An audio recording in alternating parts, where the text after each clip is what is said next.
மழையில் மீன் குழம்பு. பறவைங்களோட ஊர்ல அது மழை காலம் அப்படிங்கறதுனால இடைவிடாம தொடர்ந்து அந்த ஊர்ல மழை பேஞ்சுக்கிட்டு தான் இருந்துச்சு. மண்சுவரால கட்டிருக்கிற வீட்டோட கூரையில இருந்து தண்ணி சொட்டிக்கிட்டே இருந்துச்சு. வெளி உலகத்தோட அவங்களுக்கு சம்பந்தமே இல்லாத மாதிரி பறவைங்க எல்லாரும் அவங்கவுங்க வீட்டுல அமைதியா வாழவும் ஆரம்பிச்சிட்டாங்க. அம்மா, இன்னும் எத்தனை நாளைக்குமா இப்படி தனியா வீட்டுக்குள்ளேயே இருக்கணும்? வெளியில போய் விளையாடணும் போல இருக்குமா? கொஞ்சமா வெயில் அடிச்சா ரொம்ப நல்லா இருக்கும். என்ன பண்றது புஜ்ஜி, இது மழை காலம் இல்லையா? மழையில வெளியில போனோம்னா நனைஞ்சிருவோம். நனைஞ்சா உடம்புக்கு முடியாம ஆயிடும். அதனால வீட்ல தான் இருக்கணும். ஆனா எனக்கு ரொம்ப போர் அடிக்குதுமா. தினமும் இதே கஞ்சி தான் செஞ்சு கொடுக்கற.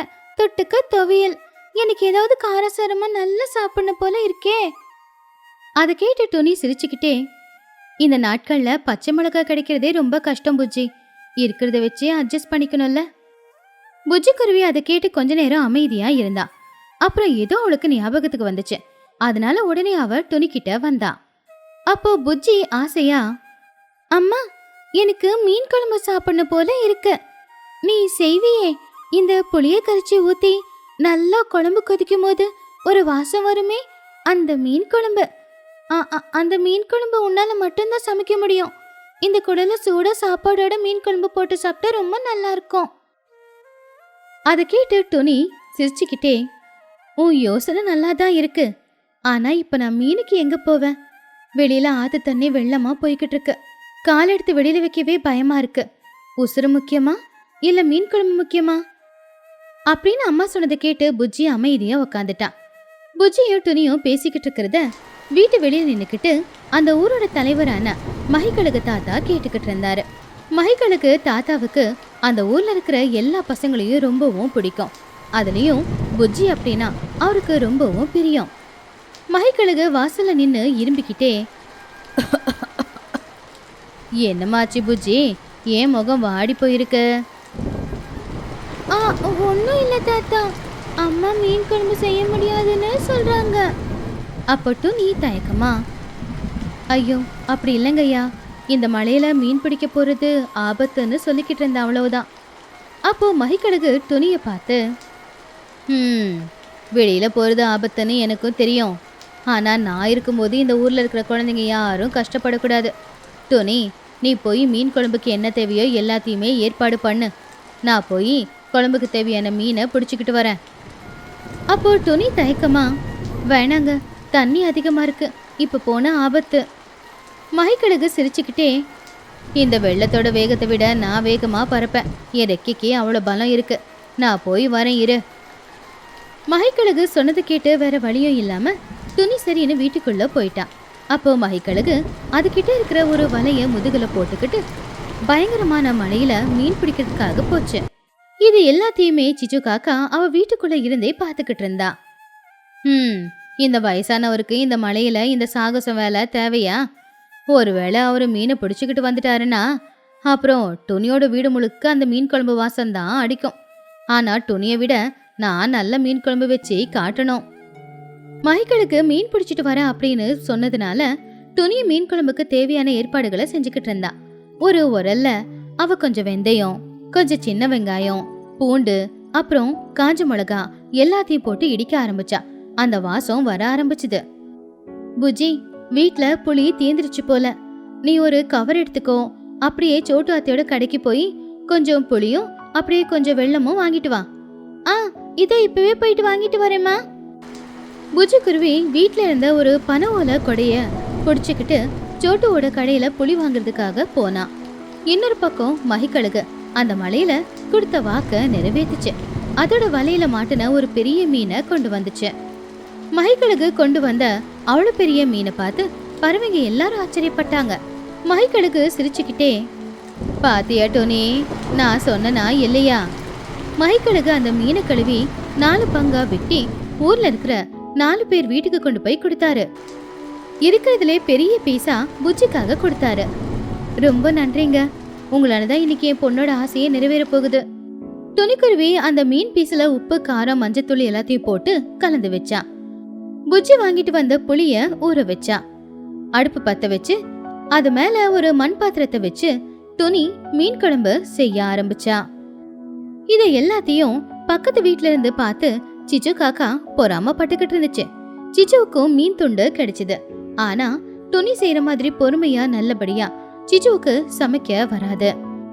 ஆனா இன்னொரு பக்கம் துணி ரொம்பவும் நல்லபடியா மீன் குழம்ப செஞ்சுக்கிட்டு இருந்தா. மீன் துண்ட குழம்புல போட்டு தீய கம்மியா வச்சு ஒரு 20 நிமிஷம் குழம்ப நல்லா கொதிக்க விட்டா. கொதிக்க விட்டதும் அந்த குழம்போட வாசம் அந்த தெரு முழுக்க பரவ ஆரம்பிச்சுது. அந்த வாசம் வரத பார்த்து புஜ்ஜி குருவிக்கு வாயில எச்சில் ஊறுச்சு. அம்மா, பசி 10 மடங்கு அதிகமாகுதுமா. குழம்பு ஆக இன்னும் எவ்வளவு நேரம் ஆகும்? துணி சிரிச்சுக்கிட்டே, இதோ ஆயிடுச்சுமா, இறக்க போறேன். குழம்பு கொதிச்சிருச்சு, மீனும் வெந்துருச்சு, இரு உனக்கு கொடுக்கறேன். துணிக்குருவி அடுப்புல இருந்து மீன் குழம்பை இறக்கி சூடா சாப்பாடு வடிச்சா. அதுக்கப்புறம் 2 பேரும் வாழை இலையை போட்டு சுட சுட சாப்பாடையும் போட்டு அதுல நடுவுல மீன் குழம்ப ஊத்தி புஜ்ஜிக்கு சாப்பிடுறதுக்காக துணி சுட சுட கொடுத்தா. புஜ்ஜியும் அந்த மீன் குழம்ப ரசிச்சு ருசிச்சு சாப்பிட்டா. அப்பா, அம்மா, இந்த உலகத்துல இதை விட சுவையானது வேற எதுவுமே இருக்காதுமா. அதை கேட்டு துணியும் சந்தோஷமா, உனக்கு பிடிச்சிருக்கா? நீ சந்தோஷமா இருந்தா எனக்கு அது போதும். பொண்ணு சந்தோஷமா சாப்பிடுறத பார்த்து துணிக்கு மனசுக்கு திருப்தியா இருந்துச்சு. ஆனா அப்பதான் பக்கத்து வீட்டு சிச்சுவோட ஞாபகம் வந்து ஒரு சின்ன கிண்ணத்துல மீன் குழம்ப ஊத்தி புஜ்ஜி கிட்ட கொடுத்தா துணி. புஜ்ஜி, இந்த குழம்பு எடுத்துக்கிட்டு சிச்சு அத்தைக்கு கொடுத்துட்டு வா. மழையில அவளும் எதுவும் சமைச்சிருக்க மாட்டா. பகிர்ந்து கொடுக்கும் போதுதான் சுவை இன்னும் அதிகமாகும். புஜ்ஜி குருவி உடனே அந்த கிண்ணம் மீன் குழம்பு எடுத்துக்கிட்டு சிச்சுவோட வீட்டுக்கு போனா. துணியோட அன்பை பார்த்து சிச்சு காக்கா ரொம்பவும் சந்தோஷப்பட்டா. அந்த குழம்பு சாப்பிட்டு பார்த்து துணியோட கைப்பக்குவத்தையும் அவளுடைய நல்ல குணத்தையும் அவளால பாராட்டாம இருக்க முடியல.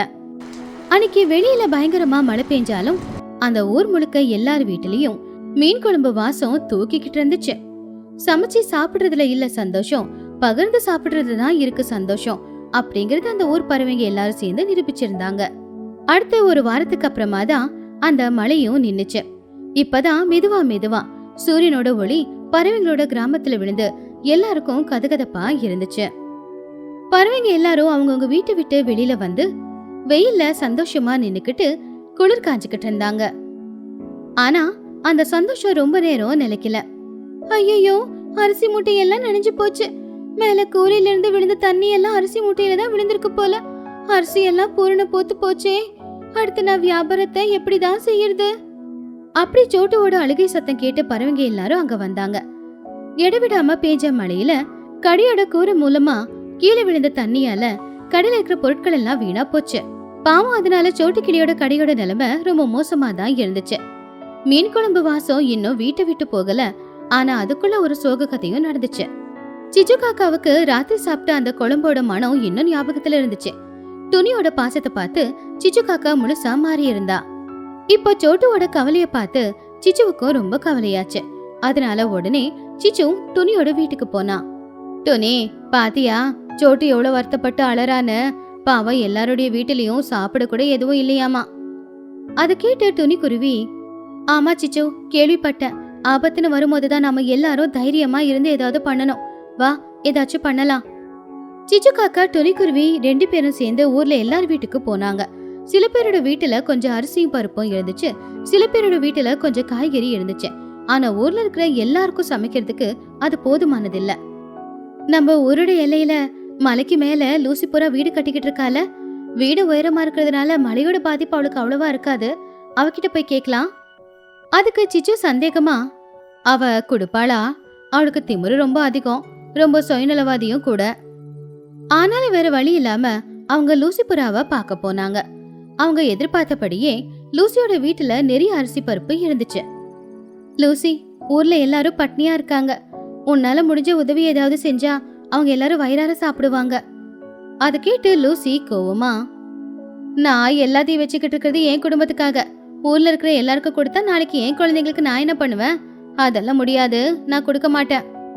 லூசி சொன்னதை கேட்டு துணியும் சிச்சுவும் வருத்தத்தோட வீட்டுக்கு திரும்பி வந்துட்டாங்க. இந்த விஷயம் மகிக்கழுகு கேள்விப்பட்டுச்சு. மகிக்கழுகு உடனே ரொம்பவும் கோவமா லூசி புறாவோட வீட்டுக்கு வந்துச்சு.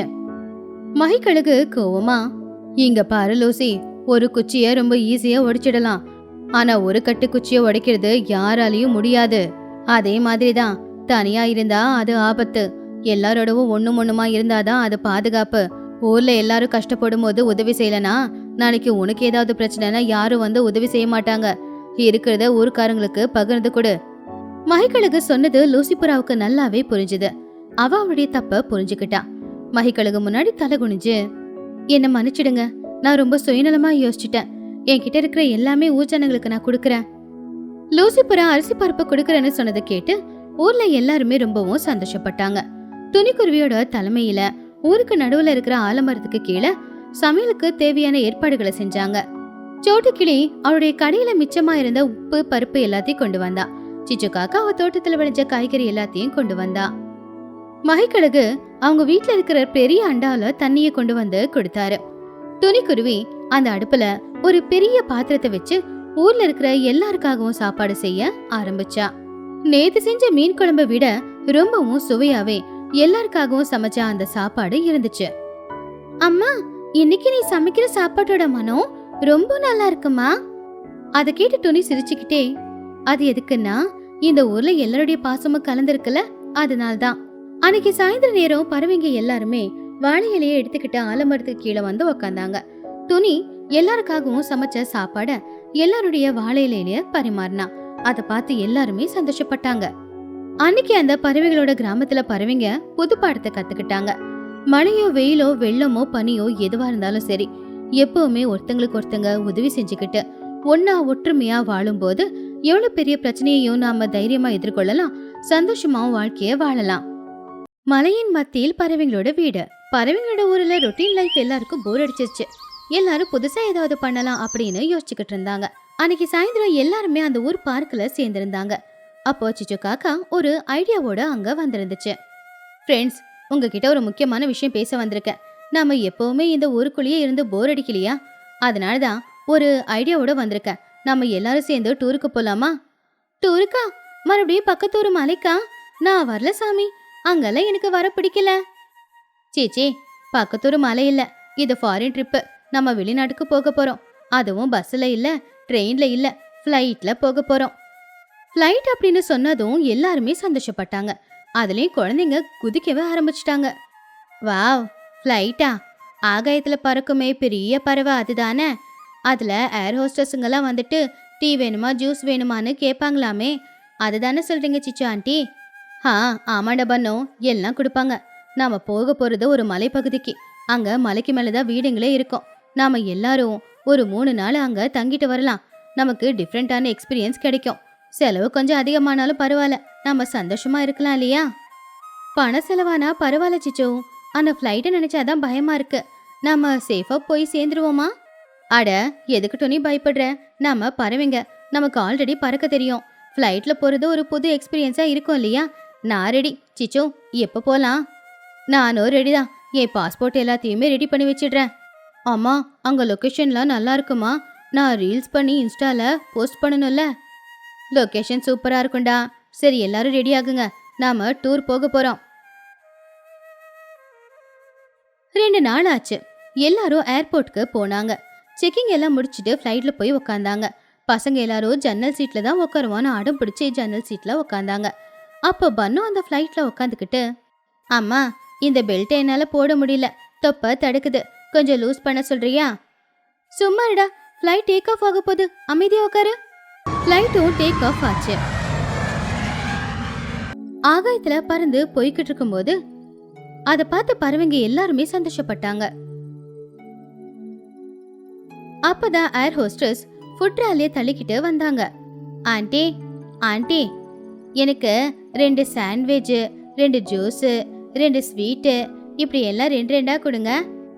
டேய், இது உன்னோட வீடு இல்லடா, மரியாதையை ஒன்னொன்னா வாங்கிக்கோ. அவளை பணம் கொடுத்து டிக்கெட் வாங்கியிருக்கேன்ல, வசூல் பண்ண வேண்டாமா? பன்னு ஃப்ளைட்ல கிடைக்கிற எல்லாத்தையும் வாங்கி சாப்பிட்டான். சிச்சு காக்கா நடுநடுவுல நம்ம போற இடம் சொர்க்கம் மாதிரி இருக்கும் அப்படின்னு எல்லார்கிட்டயும் சொல்லிக்கிட்டு இருந்துச்சு. கடைசியில ஃப்ளைட் ஒரு அழகான தீவுல போய் லேண்ட் ஆச்சு. எல்லாரும் ஃப்ளைட்டை விட்டு இறங்கி ஒரு பஸ்ல ஏறி கிளம்புனாங்க. அந்த பஸ் ஒரு மலைங்களுக்கு நடுவுல வந்து நின்னுச்சு. மேகங்கள் எல்லாம் அந்த மலையை மோதி போய்கிட்டு இருந்துச்சு. ஃப்ரெண்ட்ஸ், நாம தங்க போற வீடு அந்த மலைக்கு மேல இருக்கு. பாருங்க எவ்வளவு அழகா இருக்குன்னு. எல்லாரும் மேல பார்த்து, ரொம்ப நல்லா இருக்கு சிச்சு, ஆனா அங்க போறதுக்கு ரோடு எங்க இருக்கு? அங்க ஆட்டோ போகுமா? அப்போ சிச்சு காக்கா புலம்பிக்கிட்டே, அங்கதான் ஒரு ட்விஸ்ட் இருக்கு. ரோடு எதுவும் இல்ல, நாம ட்ரக்கிங் பண்ணிக்கிட்டு தான் போகணும். அப்பதான் கிக்காவும் இருக்கும். எல்லாரும் இந்த மலை ஏறி தான் போகணும். அதை கேட்டு பாவம் பண்ணும். என்னது ட்ரக்கிங்கா? அப்படின்னா நடந்து மலை ஏறணுமா? சிச்சு ஆண்டி, இது டூர் இல்ல, எங்களுக்கு பனிஷ்மெண்ட். நான் வரல. அந்த ஃப்ளைட்ல கொடுத்த சாப்பாடு எல்லாமே இப்பவே கரைஞ்சு போயிடும் போல. சிச்சு, இது நீ டூர் பிளான் பண்ணப்போ முன்னாடியே சொல்லியிருந்தா நான் வந்திருக்க மாட்டேன்ல. இவ்வளவு பெரிய மலையை ஏறுறதுன்னா அது சாதாரண விஷயமா? அட பரவாயில்ல சோட்டு, எக்ஸசைஸ் பண்ண மாதிரி இருக்கும். எல்லாரும் வாங்க போலாம். என்னால முடியாது, என்ன வேணும்னா யாராச்சும் பல்லக்குல தூக்கிட்டு போங்க. எல்லாரும் விருப்பமே இல்லாம மலை ஏற ஆரம்பிச்சாங்க. போற வழியில கல்லு முள்ளு எல்லாமே இருந்துச்சு. சிச்சு காக்கா எல்லாரையுமே உற்சாகப்படுத்தி கூட்டிக்கிட்டு போய்கிட்டு இருந்துச்சு. ஆனா பன்னு மட்டும் எல்லார விடவும் ரொம்ப கஷ்டப்பட்டுதான் அந்த மலையை ஏறி போய்கிட்டு இருந்தான். அரை மணி நேரத்துல பன்னு ரொம்ப டயர்டாயி ஒரு இடத்துல உக்காந்துட்டான். ஐயோ, என்னோட காலு, என் காலெல்லாம் ரொம்ப வலிக்குது. டாக்டர், டாக்டர் வாங்க, எனக்கு கொஞ்சம் ஆக்சிஜன் மாஸ்க் வைங்க, பிரியாணி கொடுங்க. டேய் எழுந்துருடா, அரை மணி நேரம் தான் ஆச்சு, அதுக்குள்ள இப்படி உக்காந்துட்ட? இல்லம்மா, எனக்கு காலெல்லாம் நடுங்குது, ஹார்ட் பீட் அதிகமாகுது, ஹார்ட் அட்டாக் வந்துருமோ என்னமோ. என்னால இந்த மலையை ஏற முடியாது. சிச்சு அத்தை என்னை ஏமாத்திட்டாங்க, ஃப்ளைட்டுன்னு ஆசை காட்டி மலை ஏற விட்டுட்டாங்க. அப்போ துணியும் ரொம்ப கோவத்தோட, உண்மைதான் சிச்சு, பசங்க இருக்காங்கல்ல, இங்க மேலே ஏறி போக வேற எந்த வழியும் இல்லையா? டோனி, இது அட்வென்ச்சர் ட்ரிப்பு, அதனாலதான் இந்த மாதிரி பிளான் பண்ண. டே பன்னு, கஷ்டப்பட்டு மேலே போயிட்டோம்னா அங்க இனிப்பான பழம் தேனெல்லாம் இருக்குடா, எழுந்திருடா. என்னது தேன் இருக்குமா? அப்போ ஒரு 5 நிமிஷம் ரெஸ்ட் எடுத்துட்டு நான் மறுபடியும் வரேன். ஆனா என்னோட பேகை நீங்க தான் சுமந்துக்கிட்டு வரணும். என்னது, உன்னோட பேகை நான் சுமக்கணுமா? அப்படின்னு அதை தூக்கி பார்த்துட்டு, டேய் இதுல என்ன கல்லா வச்சிருக்க, ஏன் இவ்வளவு வெயிட்டா இருக்கு?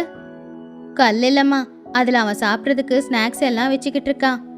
சிச்சு காக்கா வேற வழி இல்லாம அந்த பேகை தூக்கிக்கிட்டு நடந்துச்சு. ஆனா பன்னு மட்டும் கையில எந்த ஒரு வெயிட்டையும் தூக்காம, ஐயோ காலு, ஐயோ இடுப்பு அப்படின்னு கத்திக்கிட்டே ஏறிக்கிட்டு இருந்தான். அன்னைக்கு மதிய நேரம் ஆச்சு. வெயில் தாங்க முடியாம எல்லாரும் ரொம்ப சோர்வடைஞ்சிட்டாங்க. ஆனா இன்னும் பாதி தூரம் கூட வரல. பன்னு அரை மணி நேரத்துக்கு ஒரு தடவை உக்காந்து உக்காந்து வந்துகிட்டு இருந்தான். எல்லாருக்குமே ரொம்ப டயர்டா தான் இருந்துச்சு. சிச்சோ, நீயும் உன்னோட பிளானோ பேசாம வீட்லயே உக்காந்து தூங்கி இருந்திருப்பேன், நல்லா இருந்திருக்கும். இப்ப தண்டமா பணம் செலவு பண்ணி இவ்வளவு தூரம் வந்து என்னால இங்க நடக்கவே முடியல. ஆமா சிச்சு ஆண்டி, நீங்க என்ன கொன்னுட்டீங்க. என்னோட ஆன்மா உங்களை சும்மா விட போறதில்ல. நான் ராத்திரியில வந்து உங்களை கொல்ல போறேன். சிச்சு, நீ பண்ணது அநியாயம். என் பிள்ளைய பாரு, அவன் எவ்வளவு கஷ்டப்படுறான் அப்படின்னு. எதுக்காக இப்படி ஒரு மோசமான பிளான போட்ட?